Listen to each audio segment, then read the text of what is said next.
Hey Sexy Squad, welcome back to my channel. This is your girl Najwa. I'm so happy you're here. Again, I've changed my setup and I hope you like it because the stand, because we moved furniture, and so it's gonna be like this. But anyway, I wanted to talk to you really quickly. I saw two interesting things recently around the successes, around Sexy Squad, around Harry and Meghan. Because I've been catching up. Honestly, I've been so busy with my work schedule, with literally just trying to make time for my close people, my husband, and myself, self care while balancing work and you know. Um, what is it? The petition. I've been also working on the petition and my side projects. I've just really been catching up with everything. But there were two things in Sexy Squad space that sort of piqued my interest. So the first one was Sexy Squad Family TV talked about how some people are coming after Harry with this visa thing. Like, some people in the UK, I don't even know what their functions are. I don't even know what their roles are. I don't even know what their relation to this is. But the way that it seems is just far right extremist people who are really butthurt that this man literally married a mixed race black American woman and left and is living his best life. And they hate that. You know, the UK bounty hunters of hate literally just keep sending all of these goons to go after Harry and Meghan, even though they're in a completely different country now. And so I don't see anything behind it other than just hate and white nationalism. That's all I can see. But some people wanted to see the records of Harry's visa and try and get him deported back to the UK. Of course, you know, the Department of Homeland Security was like, no, we're not releasing that information. Why on earth would we release confidential information about someone, let alone someone of such, you know, high stature? Why on earth would we give you somebody's personal information? So I wanted to talk about the sort of um, existential element of that. I want to talk about the motivations behind these things. And I also saw a really cool video from Claudia Boleyn, who I also really love. And I really like Anne Boleyn, so I really love it that her name is even Claudia Boleyn, and she wears the Anne Boleyn necklace and everything. And her videos are kind of similar to mine in the sense that she's really just, you know, she is, I think, a philosophical person at part, and so at heart, so she's really just talking through really just the existential hilarity of this, you know, of this whole circus. And so that's what her channel is. She doesn't just talk about Sexy Squad content like me, but she also talks about other things sometimes. But she just will, you know, sort of talk about this, like I said, this philosophical aspect of it. And she made a video. I recommend you to watch it. Recently, she talked about like why isn't King Charles proud of Prince Harry? Like, and she's like, why isn't he proud of Prince Harry? You know, all of the things that he's done in terms of speaking up for what he believes in and humanitarian efforts and social justice efforts. It's like any father, any sane father would be really proud, and they would show that. They would show that. So why is Charles not proud of Harry? What's going on there? So I want to talk about these two things.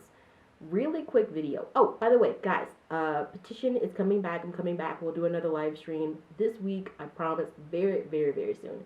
It might be on the weekend. I just kind of have to work with my schedule and see how it goes.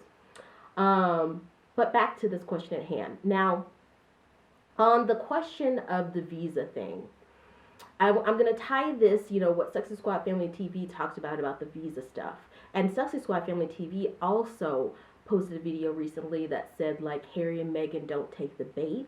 You know, because if you see in all of the trashy UK tabloid media right now, this week the new thing is to talk about Prince Harry and Meghan being getting a divorce. You know, apparently their marriage is in trouble and they're getting a divorce.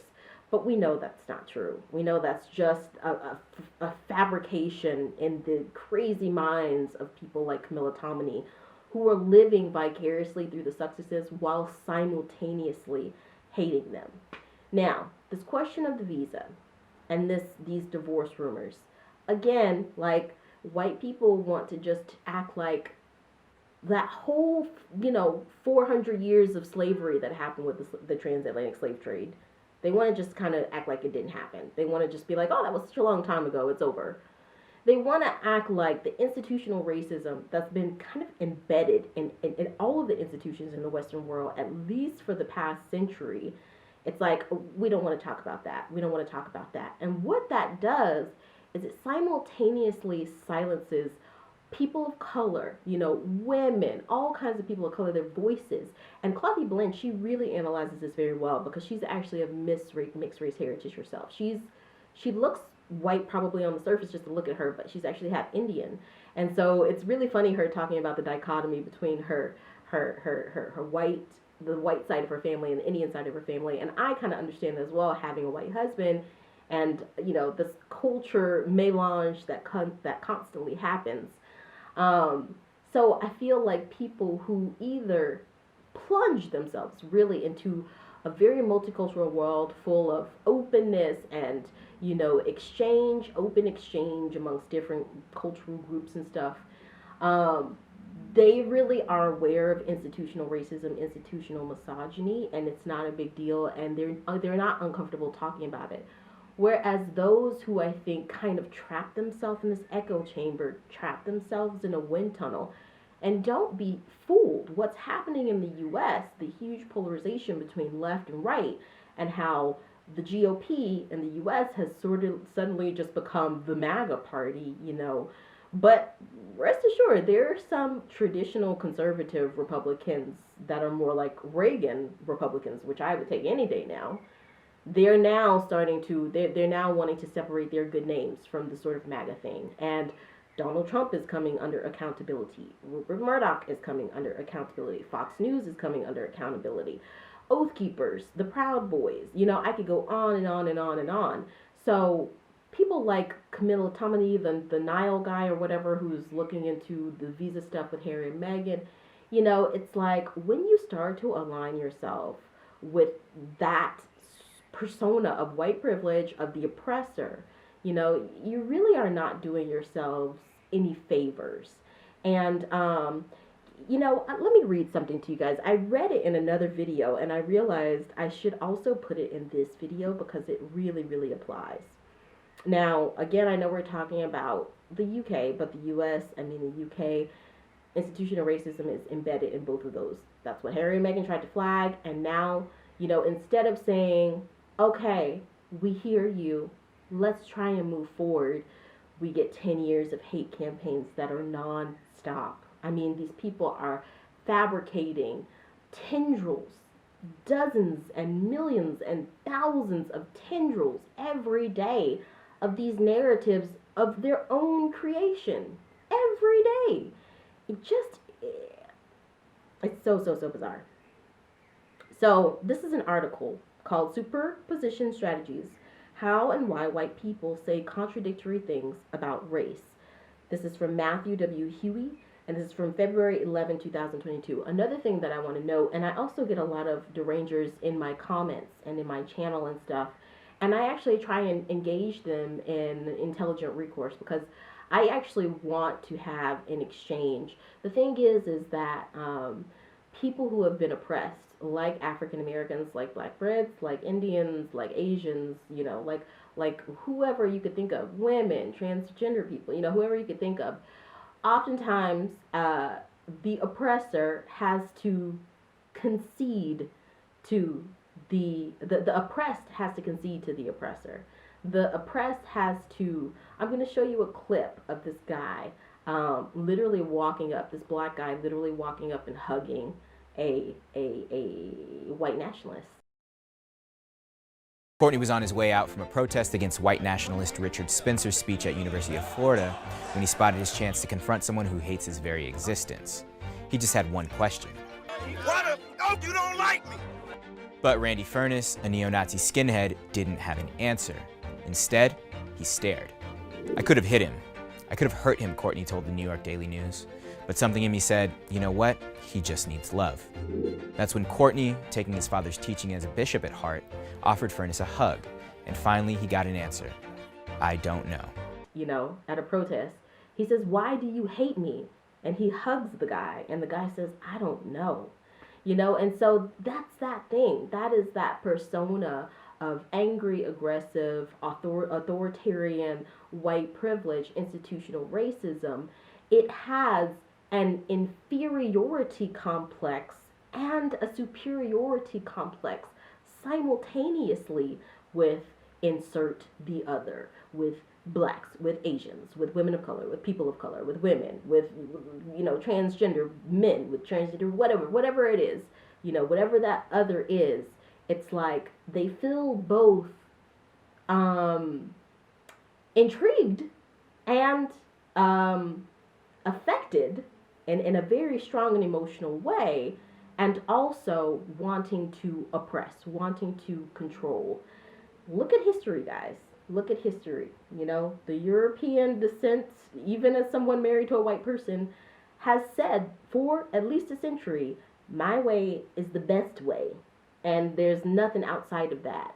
You know, and that is why we're having these issues we're having today. It's why the Sussexes have faced smear campaigns for 10 years until that persona of white privilege just stop saying, well, that's not racism to me. What you just described is not considered racism technically, you know, until it stops saying, oh, slavery was so long ago. Like, why don't you guys just get over it? Until it stops saying, oh, Blackamoor statuettes, you know, this is not racist. This is a family heirloom.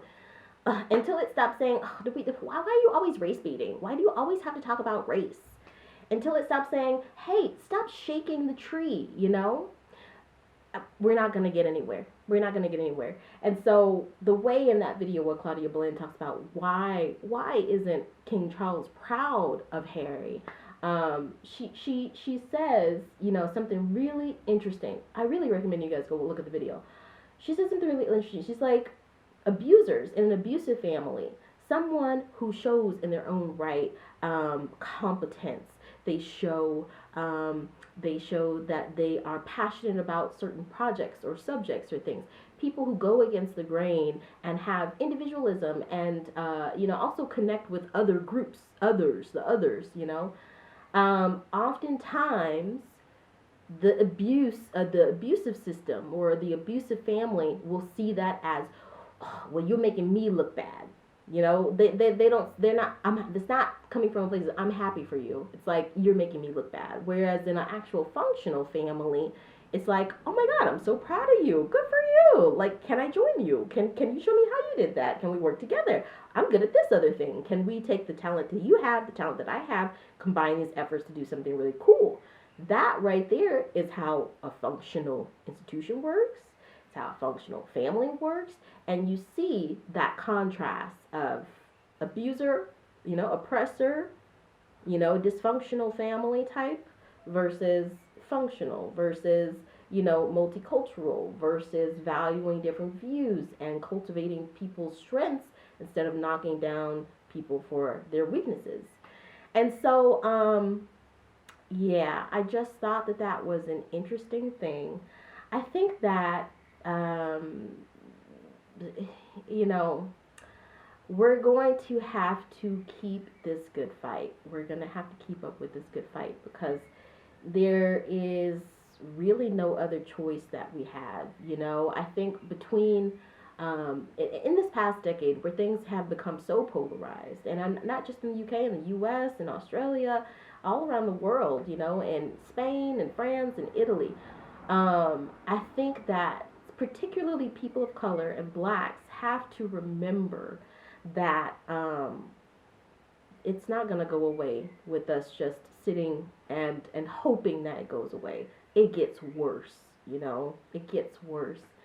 And I think that that persona of white privilege has to be open enough to have that recourse that says, okay, I'm willing to listen to perspectives outside of my own. And I think that's what Meghan Markle and Prince Harry just didn't get from the UK. It's an understatement to say that. And now we're watching them with these visa probes and with the divorce rumors. We're watching that play out of where the abuser, when they were in the UK, it was like, hey, you making me look bad. You make me look bad. You make me look bad. But now that they're gone, you know, misery loves company. So it's like, oh, you can't be happy over there with your American wife. We have to infiltrate into that as well and take little pieces of that and make up a whole new narrative and abuse you and harass you all the way from across the pond because misery loves company and you can't be happy if I'm not happy. Okay? The other thing I want to say is something that, Piers Morgan, for example, he is constantly gaslighting the Sussexes' struggles around race, around institutional racism, and their explanations of how they felt alienated, they felt othered. And according to his logic, there was no racism. The UK is not a racist country. Like their experiences of explaining qualitative data, from explaining experiences, perceptions, feelings. He's like, I reject that, and no, I don't buy it, whatever. That right there is also the persona that is white privilege that just says, I'm going to define what these parameters are, and so I can invalidate anything that you say. And that in itself is also institutional racism. It's like, but those persons, I have to hold hope in my heart. I know a lot of Sussexes Squad are just, they've lost hope for the Piers Morgans. They've lost hopes for the Camilla Tominees. They've lost hopes for the Meghan Kellys. All of those types of people, they've lost hope. They lost hope for Trump. They've lost hope for DeSantis. But I do think that bigotry, and studies show as well, it is definitely correlated with less critical thinking skills. It's correlated with less exposure into multicultural cultural subsets, and different cultural groups. It's associated with being less well-traveled. It's associated with being less intellectually intelligent. And so, and it's also associated with poor mental health. Like, let's just get real. We're not necessarily just dealing with a race crisis here in the Western world. We're dealing with a mental health crisis. And a lot of these people that you see who have extremist views, whether left or right, a lot of them have just neglected their mental health. And so I gotta hold hope. I gotta hold hope that those figures and that persona that is white privilege, that is institutional racism, that it'll eventually either A, come around, tap into that emotional intelligence, and figure out, hey, it doesn't just revolve around me. I gotta listen to the people around me. Or B, it gets the mental help that it needs. That's it. I feel like that's pretty much all that you can come to. That's the only conclusion you could come to, is that at the core, the most extremist personalities, the most extremist institutions, individuals, groups that we live in, they are wrapped up in a difficult place, operating from trauma. And we all know about this great replacement theory by now, which is just silly. It's just silly. I think that persona of white fragility that's so afraid of the great replacement, expose yourself to other cultural groups, get the mental health support that you need. Don't cover it up with joining hate groups or extremist groups or hate speech or whatever that is. Go and actually get the help that you need. Go to school. Go to school. Go and study, and don't keep repeating these same traps of living in ignorance. Travel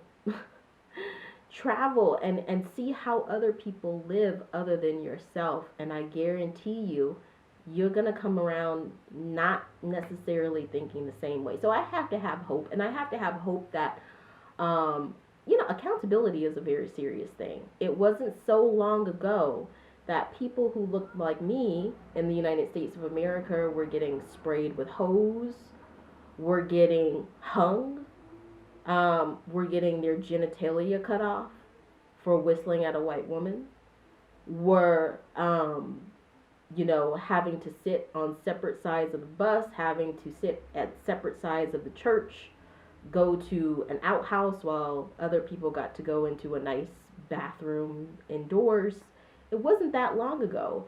And we as the oppressed, we've had to continue to advocate. I think the UK is going to have to listen to the US at some point and say, hey, we've been through this. Let us help you. Let us help you. And you know what? In the US, a lot of extremist groups you'll see today in the US and the UK around Harry and Meghan or otherwise. A lot of people will like to label people of color as aggressive, as narcissistic, as abusive, as liars, but they won't mention color in that, they won't mention color in that. And that right there is the mark of the oppressor. And the part of being African American, experiencing blackness, a part of it, which is interweaved in it, is nonviolence, okay? And I'm going to tell you what, just like for whites, you guys have bad eggs too. There are many Caucasian, European people, however you want to call it, and I hate speaking in these terms of black and white all the time, but we got to have these conversations because clearly we ain't moved past it. Society ain't moved past it.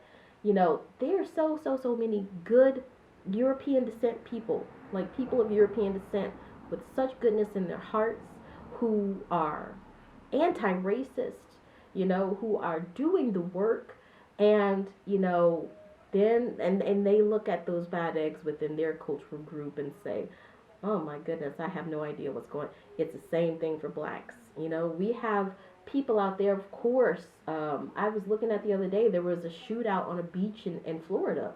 Of course, all of those people were black people. But I guarantee you, the majority of those people, those black men, black women, committing crimes on television and making you uncomfortable, I guarantee you, the majority of them were born into poverty, were born into crime, were born into abuse. All of those structures set up because of institutional racism. Again, just 2 generations ago that there were slaves. Just 2 generations. So the ghettos were quite literally created for black people in the U.S. So, with that being said, let me just read this to you real quick. So, this is from February 11, 2022, and it says abstract, and this is a little bulky, so it's scientific, so a little bulky. Due to the centrality of race and racism in social, economic, and political life, coupled with the racially privileged position of white people, the assessment of white racial attitudes is an ongoing concern. Let me just note this. For people like Dr. Shola, who we talked about on this channel a lot of the derangers, a lot of hate group type people will come and they'll say, oh, Dr. Shola is a grifter, she's a race baiter, whatever. The thing is that a lot of people have, the question is really, why do you want us to get over slavery and institutional racism so fast? It's not even resolved yet. We clearly see that in Great Britain, in the UK, in the US, black people don't enjoy the same privileges as white people. Not as representation within employment, within executive leadership, and that has to change. That has to change. There's no way around it. Black people are citizens, and so that has to change. And so it's like basically that persona of white privilege just wants the black and brown person of color experience to just get over it. Again, I've said, Asian people, I have Asian friends, and their experiences with racism are just as heartbreaking. It's not just black people talking about this. It's also Eastern Europeans. Like, the thing is why does that oppressor mentality want you to get over something that's still happening right now? And I guarantee you, if all of the people of color, immigrants, and black people left the U.S., left the UK, there would be an implosion. I fully am confident that those countries would quite literally implode upon themselves. Let's talk about why based off of this article. Okay, so abstract. Due to the centrality of race and racism in social, economic, and political life, coupled with the racially privileged position of white people, the assessment of white racial attitudes is an ongoing concern. There is a great deal of survey based quantitative work that demonstrates a compelling case of white attitudinal polarization, a grouping of authoritarian racist attitudes versus another alliance of progressive anti racist attitudes, an increasingly racialized culture war. However, other studies, largely qualitative and open ended, demonstrate the heterogeneous, shifting, and hypocritical nature of white discourse about race. To resolve this paradox, I refrain from the assumption that white racial attitudes are essentially bifurcated, while I also refuse the contention that white people produce spontaneous narratives whole cloth. Rather, I argue that with sustained attention to time, context, and triangulation, we can better understand how and why white people speak of people of color in positive ways one moment and negative the next, marshaling both to defend, rationalize, or improve their racialized subject position. I argue that these contradictions are, a la Schrodinger's famous thought experience, superposition strategies. Both racist and anti-racist attitudes are simultaneously alive and dead in the same individual or group. Let me pause right there.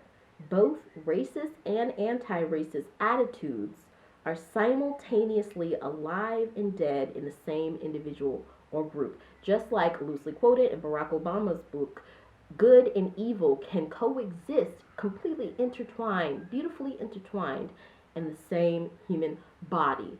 That is why right now, when people are like, oh, that person is racist, I'm done with them. That person is misogynist, I'm done with them. Blah, blah, blah, blah, blah, blah, blah, blah, blah. This person, that person, that person, and oftentimes is a person of color. But, that doesn't come into the factor for that person, whatever. I think we've come to this point in the world where we need to take a little look at ourselves. Because whenever I am, and usually it's on social media where you see this discourse, where you see this toxic discourse, you can kind of hide behind this personality that you created on social media.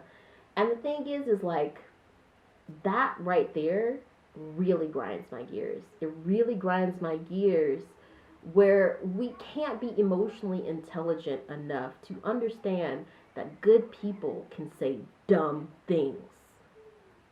Good people can say and do dumb things and still, in general, be a good person.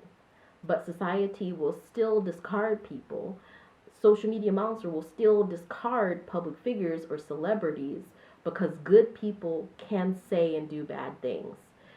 The one person in the room who is perfect, I really would like to see them raise their hand, and then I feel like that can be the person to judge. They don't exist. That person's name is Jesus Christ. Like, that person does not exist in human form here in 2023. So, okay, where was I?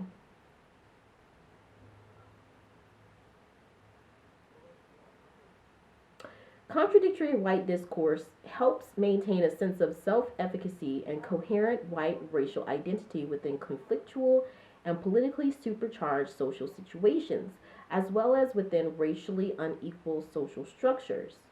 In 2017, I spoke with James, a 46-year-old white man who held a graduate degree, identified as an independent, and worked as a construction manager.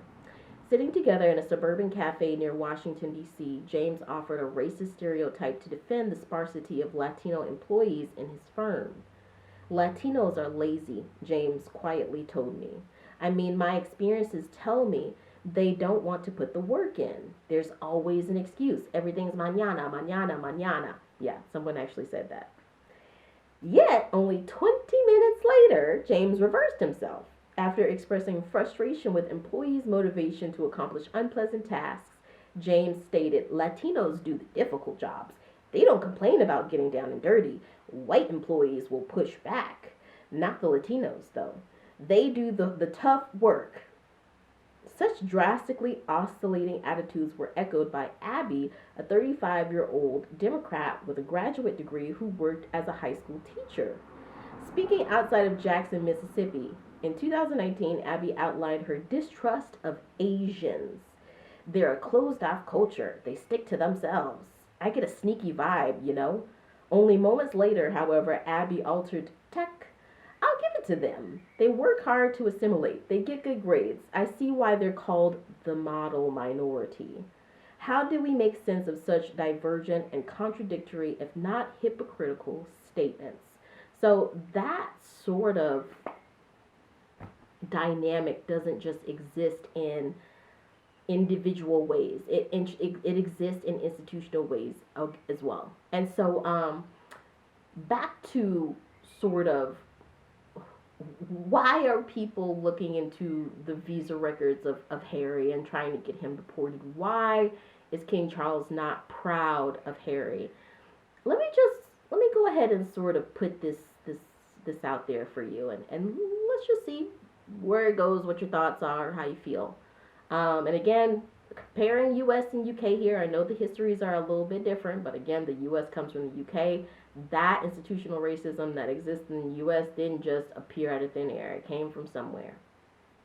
Now, something that has happened, that is proven that has happened historically, is when in a post-slavery world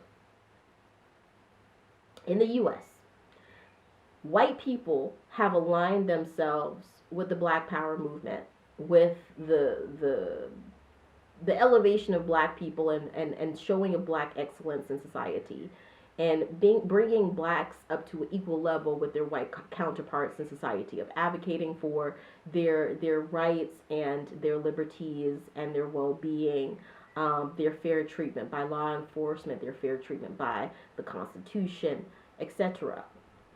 In the past, when there have been white people that have aligned with that, I mean, I really don't want to make it like, you know, too ominous. There is a reason that Harry's lily white butt ain't in the UK. Let me give you an example. And again, I know the US and UK histories are a little bit different. For example, with the Underground Railroad slave movement. So we know that Harriet Tubman, who I love Harriet Tubman, dude. She was just, she was collecting Black people like hot cakes and just transporting them on up to the north. She was like, I'm done with the slavery bull. Let's go. Come on, let's go. She had a younger man. I love Harriet Tubman. Harriet Tubman might not be one of the abolitionists, you know, the underground slave workers who worked with white people who unfortunately lost their lives. But I do know that there are many white abolitionists in the 18th century who were killed just because they wanted to see Black people free. I'll give you another example. During the Martin Luther King March on Washington and sort of the whole prime of Martin Luther King Jr.'s life, some of the white people who supported his causes, supported the causes of the banning of Jim Crow laws in the United States, were killed. So that's an example of that persona of white fragility turning even on itself. We see the same thing happening today in a less extreme, albeit, manner, but still happening today. Many of the white celebrities and public figures that you have seen who have aligned themselves with Black Lives Matter and on Black Lives Matter support it fully. Perhaps there are bad eggs, like we talked about in Black Lives Matter, but that should not be the movement that you shouldn't be minimizing what that movement really stands for. I saw police literally putting this guy in handcuffs. It was on the Roland Martin channel if you want to watch it. He had a broken arm, and the way they forcefully brought this guy down, held his neck up against the curb completely unnecessarily. You know, this guy was calm. He was not doing anything, literally was not doing anything. There is an inherent violence towards people of color and black people, and it's coming from institutional racism. And arguably, today, when you look at the white celebrities, the whether you support BLM or not, you have to notice that black lives and brown lives are often valued less in the United States because of institutional racism. And so, if you're not a part of the solution, even if you don't completely like BLM, if you're not doing it in some other way, if you're not volunteering for your church or going to feed the homeless or doing something to help these people who have been oppressed by institutional racism up, you're just not an anti-racist. You're a part of the problem. And I get it, because when you do see those woke white people, like we say, those kind white people who come in to lend a hand, they get called those silly woke leftists. They get called, they basically just get smear campaigns thrown their way. What's happening to Harry? He's got smear campaigns thrown his way. So, yeah, that persona of white privilege, of institutional racism, it eats its own. It eats its own. And so that's why I say, literally, if all the people of color and brown, black and brown and people of color were to move out of the U.S. and the UK, those countries would implode upon itself, because they can't stand to be around one another. Every single, person who exudes that persona of white privilege and institutional racism is heavily relying on the construct of individualism. And they are all doing their own things. Like, what else do you need to know that system is going to self-destruct at some point? We're human beings. We have to work together, and we have to find some common compassion within us.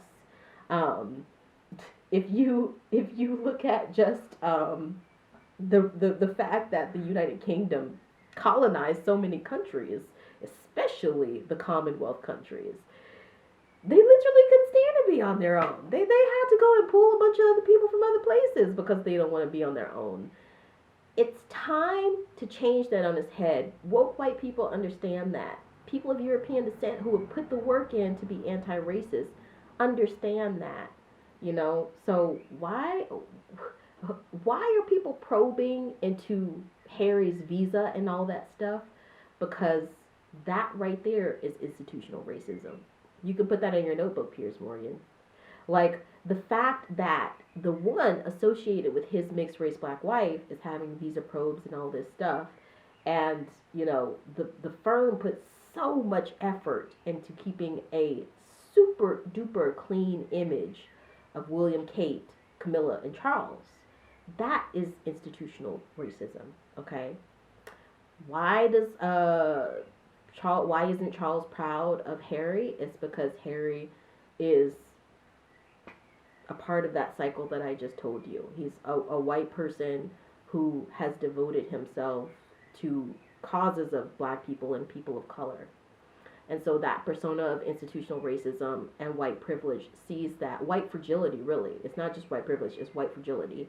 It sees that, and in the UK, if that was in the 1960s, 1950s, or the 1960s, or the 18th century,